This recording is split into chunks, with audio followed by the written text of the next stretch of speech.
पापा के बगिया में कोयल बोले, सुगावा बोले सीताराम।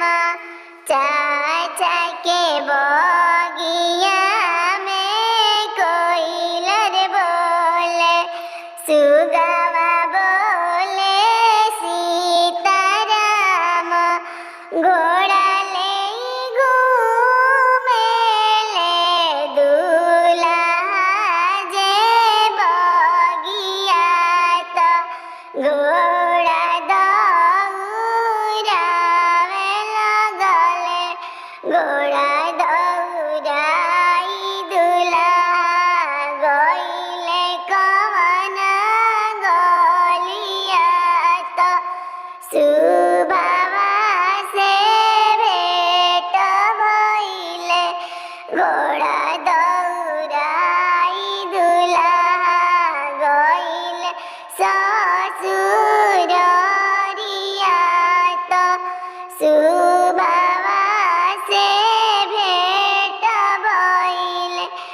अरे सुबवा चल चल हमरी संगवा त, हमारा देशवा सुगुन बड़े। अरे सुबवा चल चल हमारी देशवा त, मोरे देश सुगन बड़े।